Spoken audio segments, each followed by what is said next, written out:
So let's talk about Lab 2. I am assuming that at some point you're going to read your lab manual, whether you do it before you listen to the videos or after you listen to the videos. It's a good idea to read through that. Uh, Lab 2 requires you to watch two different videos. In the first video, I'm explaining some background, and then in part 2 of exercise 2, I'll be explaining exactly what you're going to be doing. And then, of course, I'm going to demonstrate a little bit once you get to lab. All right, so this lab can be a little bit overwhelming for people. It's your first day doing lab work, but these are things that you're going to be practicing all semester. So you'll get a lot of practice, and don't worry if it seems like a lot of things to remember to begin with. You will get better and better at it. Okay. This lab is all about learning aseptic technique, okay? And that's probably the most important thing that we will teach you this semester. These are precautions that we take in order to reduce the chances of contaminating our cultures and also to keep ourselves safe. So you're learning how to work with bacteria safely. All right, so this is, like I said, probably the most important thing you'll learn all semester, and hopefully we'll keep adding to your knowledge as we go. Okay, so what are some examples of following aseptic technique? Well, for one thing that we should have talked about already, our first day of meeting is wearing a lab coat. Okay, that is not only to protect your clothes and to protect yourself from spills of bacteria, but also hopefully it keeps any maybe spores that are in your clothing from shaking off and falling into your cultures. Okay, I didn't explain what do I mean by contaminating our cultures. This means contaminating means something growing there that we didn't intend to grow there. Okay, usually we only work with one organism at a time. All right, so, and by our cultures, I'll be talking more about that. That just means the place where the bacteria are growing. So either the petri dish or the test tube. Okay, other examples of aseptic technique, flaming our loop, and I'll be demonstrating that in lab 2 here, but we want, of course, your loop, remember, looks like this. This is the main, you hold on to it, right, this part right here. This is our main tool that we use to transfer bacteria from one culture to another. And we want to make sure that metal part is sterile, is free from any growth to begin with. Because, again, we don't want something growing in a culture that we didn't intend to put there. What else? I'll be demonstrating this, but we're going to keep our lids on our cultures whenever we're not using them. Okay, we don't want to keep our microbial media open to the air any longer than we have to because we don't want things floating in from the air. In the same line, we don't want to set like test tube caps on the bench. Okay, when we take the cap off of a test tube, we hold it in our hand and then put it right back on. Okay, another one that I'll be demonstrating is wiping the bench with bleach. Okay, we're going to be getting the habit of doing that when you first come into lab, before you start your lab work, and then you're going to do that again before you leave. Okay, same in the same line, washing your hands before you come into lab, washing your hands before you leave. That's not just because of COVID. We have always done it that way. That's, again, to try to reduce the chances of our cultures getting contaminated. Okay, and these are just some examples. There's more things that we'll think of. But you may get kind of tired of following all these precautions. I like to show students this picture of the unstifled sneeze. All right, it's a great reminder that there are thousands and thousands of bacteria and viruses that get sneezed out during an stifled sneeze, and those bacteria and viruses hitch a ride on these tiny droplets that stay suspended in the air for quite a long time, especially when the air is dry. Those droplets are really small. So there is stuff floating around in the air that if it lands in our media, there's a good chance that it will grow. So, and of course, we want to treat all our microbes, we want to treat them with respect. We want to treat them like they have the potential to harm us. Okay, even though all the bacteria we work with in lab should be benign, it should be non-disease causing, we want to have good habits in case you are working with potentially harmful bacteria someday. Okay, so we're using our aseptic technique. Most of the time we want to be working with pure cultures. Okay, I mentioned that before. That means that there's only one species growing in the, whatever it is, a test tube or a petri dish. Okay, so here's an example of some solid media. We're going to talk about media in a second, and there's some bacteria growing on this solid media. Okay, and you can be reasonably sure just by looking at this, at the growth really carefully here, that this is most likely a pure culture. Because if you take a look at the growth, all the colonies look the same. They have kind of the same color, the same edge, the same sheen. Okay, some of this blue here is just writing from the other side of the plate. Okay, now it's kind of hard to tell over in here where it's all growing together, but you can see over here we have some colonies of bacteria that are all off by themselves. Okay, we call this an isolated colony. And each one of those isolated colonies actually started out as a single cell. Okay, and that single cell divided over and over and over and over again until we get millions of cells, enough that are visible to the naked eye. Okay, so each colony here, there's millions of cells in here. And in each isolated colony that's not touching another colony, we assume that those cells are essentially clones of each other. Okay, so if we wanted to be absolutely sure that we had a pure culture, we could touch one of those isolated colonies and start a new culture with that. Okay, and then we could be absolutely sure that that new culture was pure. Okay, but again, by looking at it, we can be sort of reasonably sure here. Okay, a mixed culture, on the other hand, there's more than one species of microorganism growing. Okay, so this plate is pretty obvious. I just got that picture off the internet. It looks very similar to a water sample that I took once from the Grand River. There's probably 10 or 12 at least different looking colonies here. This great big one, here's a green one, 2, see these little tiny ones, 3. It would be impossible to say for sure, but it's definitely a mixed culture.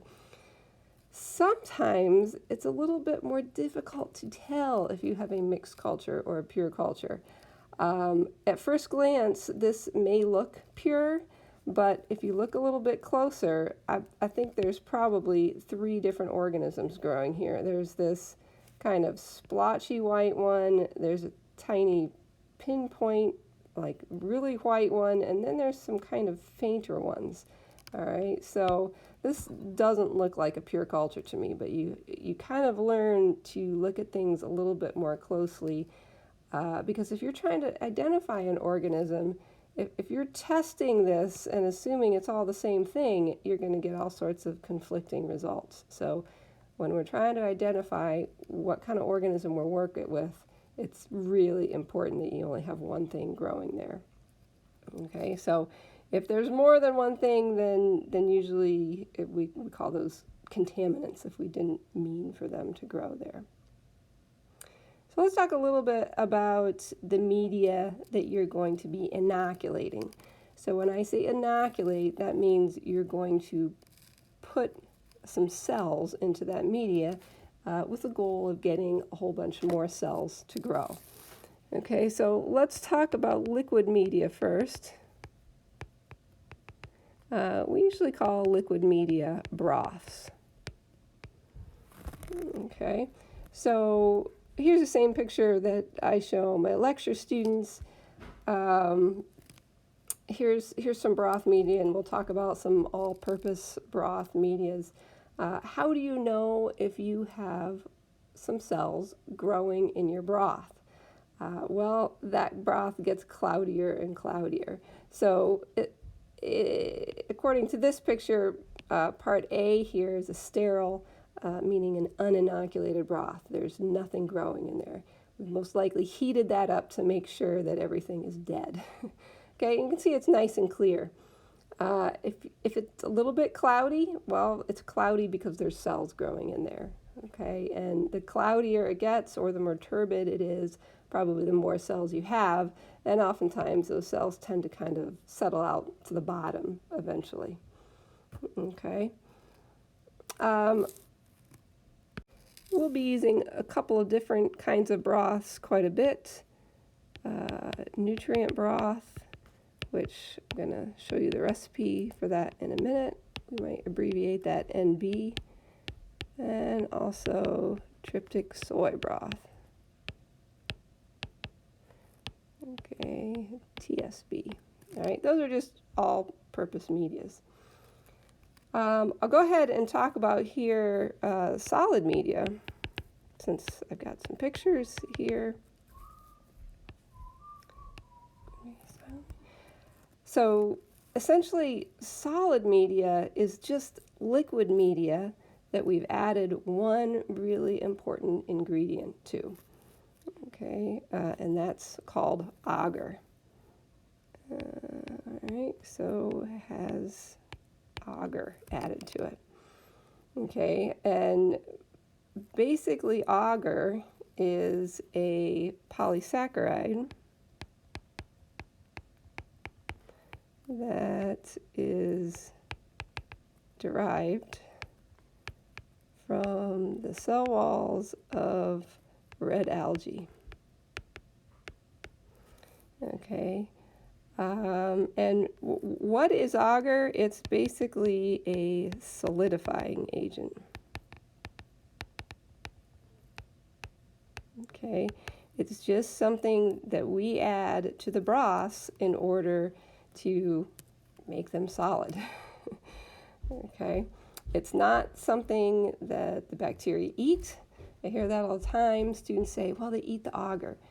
Well, no, it's not the agar exactly. It's the nutrients that are in the agar, but it's not the agar itself. So it's just something that annoys me sometimes. So I'll talk a little bit about how that solid media is made, but we typically pour it into whatever shape we want it to be. So if we pour it in a petri dish, then we call solid media plates.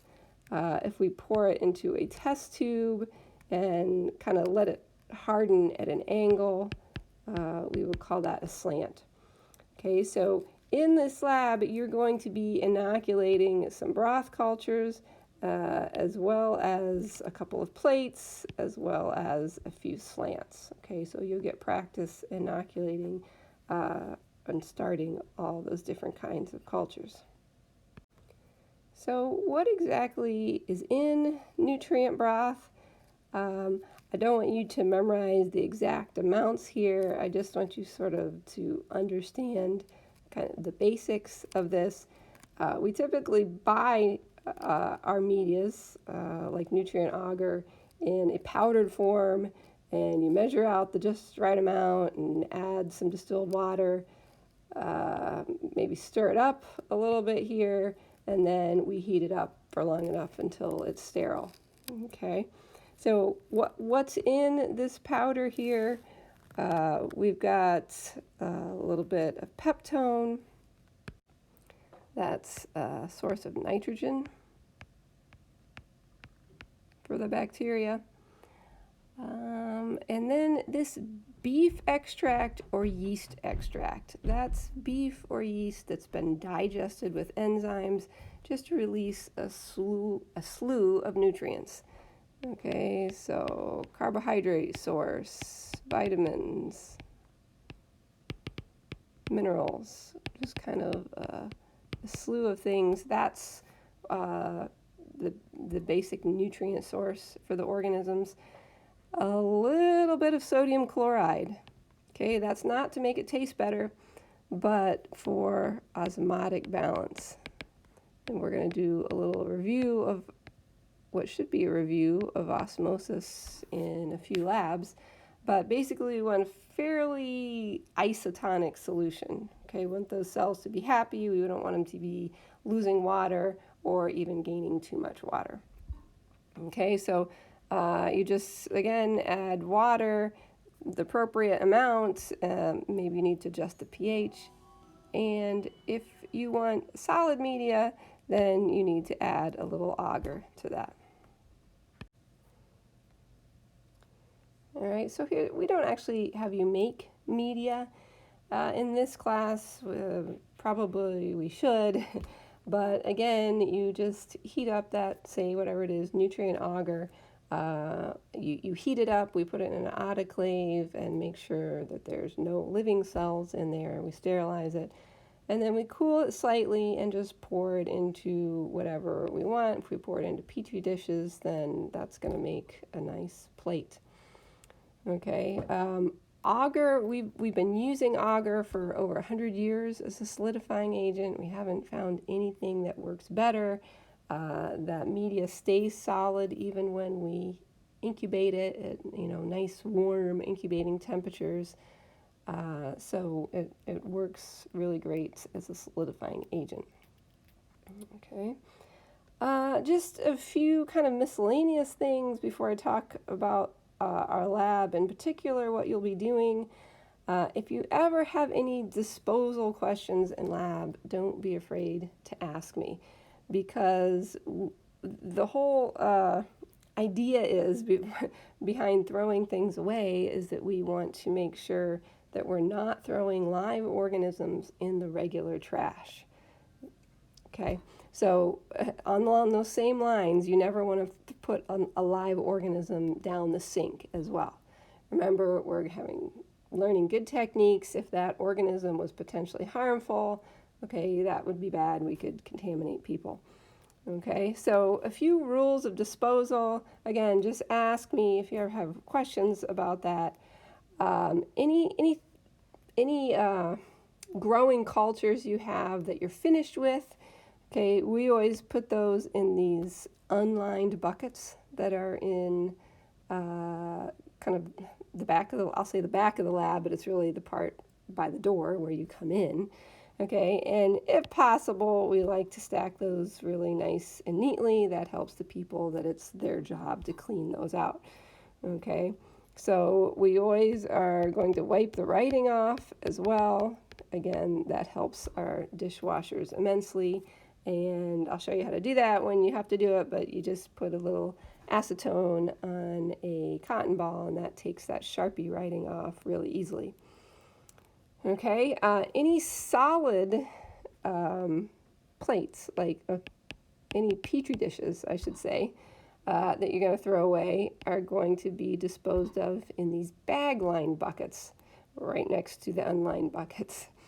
Okay, so this is a biohazard bag here. So basically all you have to do is toss your plates in there. Okay, and we sterilize them before we throw them away.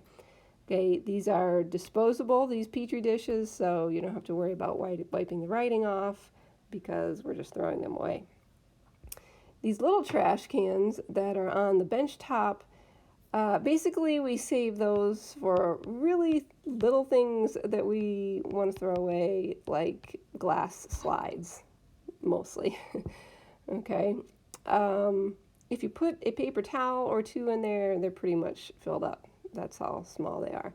And the paper towels are pretty much the only thing that you can throw away in the regular trash, because usually you're using paper towels after you wash your hands or to wipe up bleach, so they are not a biohazard.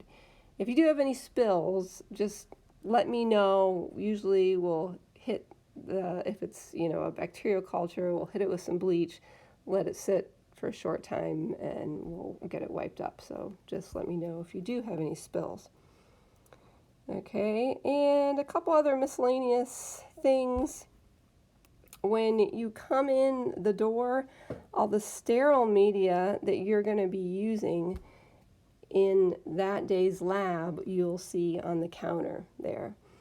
Okay, so by sterile, that means that's the test tube, or those are the plates that you're going to be putting your bacteria on. Okay, now if you know what you need to do, you can go ahead and pick those things up. I would say don't start lab till I've given everybody maybe some last minute instructions and told you to go at it. Okay, but sometimes you can go ahead and pick up that media if you're kind of early and go ahead and label it. So when you label your media, the way that I want you to do that is put your initials on it. So for me, I would say SLL, your section number. I think one of you is 107, one's 109. And also the kind of bacteria that you are putting in that test tube or plate. Okay, so let's see, today it's okay to just say mix. Now, that's actually bending the rules a little bit. Usually I would prefer that you actually name the bacteria. So maybe it's E. coli. Okay, you can definitely abbreviate that because on a test tube, right, you don't have a whole lot of room to write. Okay. But this is very important. Sometimes students get lazy and they leave that off. Number one, it's kind of it's a safety concern. Okay, if somebody else is taking this test tube out of the incubator, drops it, okay, they need to know what they're dealing with if this organism is spilling out. Okay, and also think about it. You won't be back in lab for another week. Okay, this is going to remind you what you put in there. Okay, and you may have it written down in your lab book, you may not. It's a good idea to have it written on the test tube so you remember what you did, because you probably were using different organisms than the people around you in some cases. Okay, so that's our rule for labeling. The stock cultures, those will be on a different table. Those are the cultures that are already growing up, the cells that are already growing, that you're going to take from those common cultures to inoculate your sterile media. Okay, so our stock cultures, you can see some of them here, will always have a printed label on them. So that's how you know that's the culture that you're going to share with everybody else. That's the bacteria you're going to share. So don't get the stock culture until you know which one you have to use, basically, because again, we have to pass those around and share them. Okay. Also, I want you to get in the habit of writing bacterial names grammatically correct. By the end of the semester, I will be docking you points if you don't write them grammatically correct. Okay, so when you type a bacterial name, it's going to look like this. Okay, uppercase, genus, and lowercase, species. And you can see it's italicized. Okay, if I was handwriting this, I can't write in italics. Okay, so it's correct to underline it. Okay, sometimes people ask me, well, when can I say E. coli instead of Escherichia coli? Well, in a paper, if you're writing a research paper, you would always give the full genus name the first time you mentioned that organism, and then any time after that, you can abbreviate the genus name. Okay.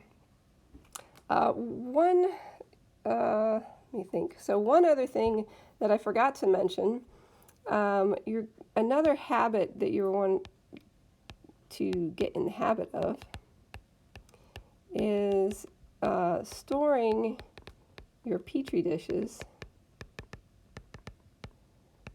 auger side up. Okay, so that may seem kind of upside down. All right, so here's your petri dish with some auger in it there, and it will look, I don't know, maybe something like that. Okay. The reason that we store it that way, so basically this is the lid here, and this is maybe what we would call the bottom of the plate.